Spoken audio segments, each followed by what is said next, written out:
Welcome back. Well, today I am joined by Sue Margolis for the United Update. Well, Sue, you spend a lot of time in meetings and all the different things you do. Is there ever a moment that you're not spending on board stuff? This is a very big job. I had no idea what I was getting into. Um, I get calls at 10 o'clock at night and 6 in the morning. It is amazing what this job consists of. Oh my goodness. Well, I tell you, maybe you should put that do not disturb on. Well, I do occasionally, of course, but as a volunteer, this is not what I expected. No, you're doing a great job, and I've heard great things. So, congratulations on taking all this on, because it is a lot of work. So, and obviously you're here to share that work with us. So jump right in. Looks like you have a couple different things. Okay, this has been a busy month for the board members.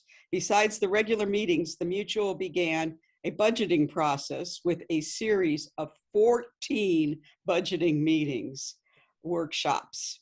Each of the senior managers gave a presentation on what their department does and how it's staffed. The Media and Communications Department is working on a way so that the residents can view those workshops so they can have a feel of what's going on. It gives a big picture of how every penny is spent and all the support groups, as well as the ones which the residents interact with. And they have no idea what's going on behind the curtain. Right. I came away with a better sense of the infrastructure needs to maintain not only the manors, but all the vehicles, amenities, housekeeping, payments, and the many facilities we take for granted. Mm-hmm. This has prepared the boards to start working on the budget. This is a complex village, and so much is taken care of for us. But now let's get down to what United itself is doing as a mutual. 4 new proposals were on the agenda for the April meeting. The first was a simplification of the resale package. 3 members of the board each month, or each package, review for completeness and meeting the mutual's basic requirements. In the package are the FICO score, which can be over 50 pages. It was decided if your FICO score was above 700, and that measures how good your credit is, that the background information for all the credit cards and bank accounts that you've ever opened need not be contained in it. This will simplify the review and eliminate much paperwork, since everybody has those pages had to be scanned and incorporated in the package. This passed. Okay.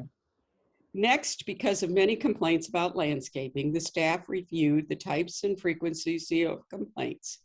It was determined that if we increase the number of times that we weed and cut the shrub beds, the overall look would be much better. Up until 2016, this was done 5 times a year. That was when the village switched to self-management and the landscaping staff was reduced to move the money elsewhere. Currently, it's done at most 4 times per year. So we were studying how to increase to 5 times a year, since some of the time cleaning is spent replanting. Reserve money can be used for that part of the work. The plan was to use approximately $270K of reserve this year and $500K next year. Some of this would be offset by GRF.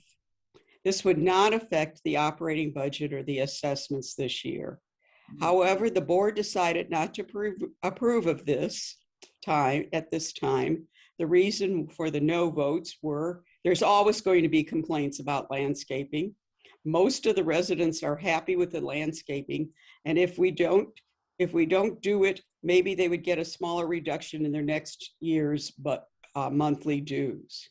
Okay. Well, if they thought they were going to get a little money back or refund, we are operating at our budget level. There is no staff on furlough and no facilities are closed. So that is not going to happen. Okay. Interesting. So I think it's proper to call out the residents whether or not they want to have landscaping at the level of it was 5 years ago. If you have any input on this, feel free to let the board members know, and we can revisit this idea. Okay. Okay. Good. Good. Now, Sageview. Okay, Sageview is our investment firm, and it's a very good firm. We have really they're monitoring our investment accounts and doing a good job. And due to the low return on bonds, they advised us to add some holdings in equity to balance the accounts. Unfortunately, this option is not available to us. Equities have increased over the last years, and have been, but 20 years, much greater than bond market. But some board members were worried that the United board members could be personally sued if the stocks went down for only one day. And that can occur. So this idea was removed from the agenda. And once again, it would be good to get the residents' perspective.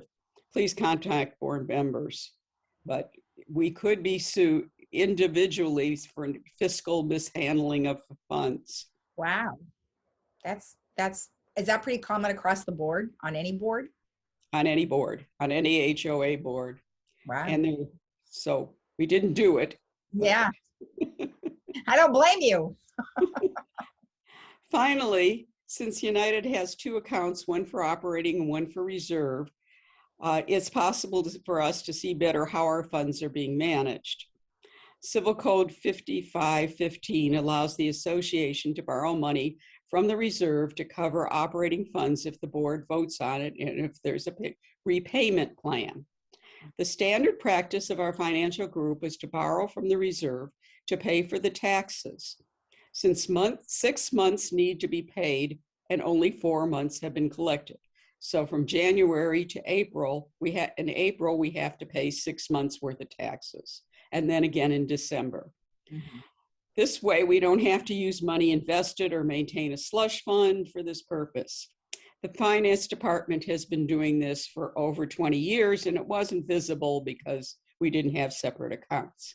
Mm-hmm. A resolution was written for the process such that United is would be compliant with 5515, and the board can do its fiduciary responsibility. It is the best way to manage the mutual's money without having to sell investments at a loss when money is needed. This also was not passed because it was felt that the resolution was not complete.